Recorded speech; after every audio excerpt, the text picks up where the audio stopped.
నమస్తే, welcome to Suman TV. నేను మీ సాయి. గత 2-3 రోజుల నుంచి స్టాక్ మార్కెట్లో కొనసాగుతున్నటువంటి ఒడిదుడుకుల కారణంగా భారీగా ఆస్తి నష్టం జరిగినటువంటి పరిస్థితి, మార్కెట్లో వేల కోట్ల సంపద అంతా కూడా ఆవిరైపోయినటువంటి పరిస్థితి. ఈ నేపథ్యంలో ప్రస్తుతం మార్కెట్స్ ఏ విధంగా కొనసాగుతున్నాయి, స్టాక్ మార్కెట్లో సెన్సెక్స్, నిఫ్టీ యొక్క ఒడిదుడుకులు ఏ రకంగా ఉన్నాయి, అండ్ పసిడి బంగారం ధర ప్రస్తుతం తగ్గిందా, పెరిగిందా, ఇంకా తగ్గుతుందా, పెరుగుతుందా, దీనికి సంబంధించినటువంటి వార్త ఒకసారి చూసేటువంటి ప్రయత్నం చేద్దాం. ఇక్కడ మనం చెప్పుకోవచ్చు, ఇప్పుడు చెప్పినట్టే 3 రోజుల్లో 22 లక్షల కోట్లు ఆవిరైపోయినాయి. మార్కెట్లో జరిగినటువంటి భారీ ఒడిదుడుకుల కారణంగా భారీ లాభాల నుంచి స్వల్ప నష్టాలలోకి సూచీలు. సెన్సెక్స్ 166 పాయింట్లు డౌన్ అంటూ నిన్నటి అప్డేట్ ఇది. నిఫ్టీ కూడా 24,000 దిగువ స్థాయికి నిఫ్టీ చేరింది అనేటువంటి ఒక విషయం ఇక్కడ మనకు స్పష్టమవుతుంది. గత 3 రోజుల నుంచి నెలకొన్నటువంటి పరిణామాల నేపథ్యంలో భారీగా మార్కెట్లలో సంపద అంతా కూడా ఆవిరైపోయింది. 22 లక్షల కోట్లు వివిధ కంపెనీలకు సంబంధించి.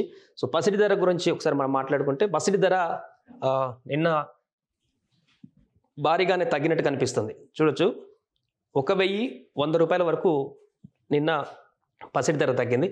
బులియన్ ధరలు భారీగా తగ్గాయి. మంగళవారం ఢిల్లీ మార్కెట్లో 24 క్యారెట్ల బంగారం 10 గ్రాముల ధర 1,100 రూపాయలు తగ్గి 71,700కు దిగి వచ్చింది. ఆభరణ వర్తకులు, రిటైల్ కొనుగోలుదారుల నుంచి గిరాకీ తగ్గడం ఇందుకు కారణమైంది.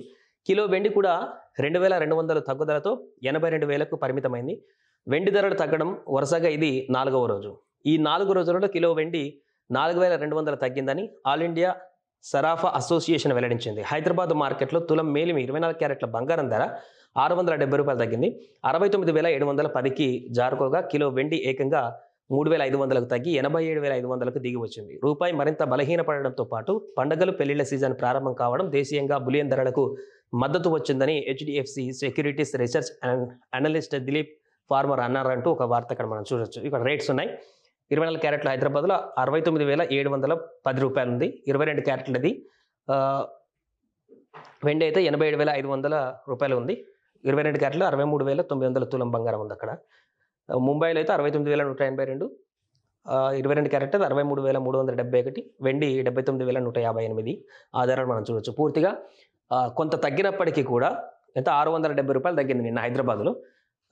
ఇంకా ఇప్పుడు ఈ మంత్ పెళ్లిళ్ళ సీజన్ చాలా ఉన్నాయి కాబట్టి ఖచ్చితంగా చాలామంది బంగారం కొనడానికి ఆసక్తి చూపిస్తారు కాబట్టి డిమాండ్ పెరిగి మరలా ఈ బంగారం ధర అనేది పెరిగేటువంటి అవకాశం కనిపిస్తుంది. స్వల్పంగా, భారీగా పెరగకపోయినా స్వల్పంగా రోజు రోజుకి కొంత పెరుగుతూ ఈ మంత్ ఎండ్ వరకు కూడా ఇప్పుడు ఎంత తగ్గిందో 3-4 వేలు అని చెప్తున్నారు. అంత గతంలో అంతకన్నా మించి పెరిగేటువంటి అవకాశం అయితే మనకు కనిపిస్తుంది.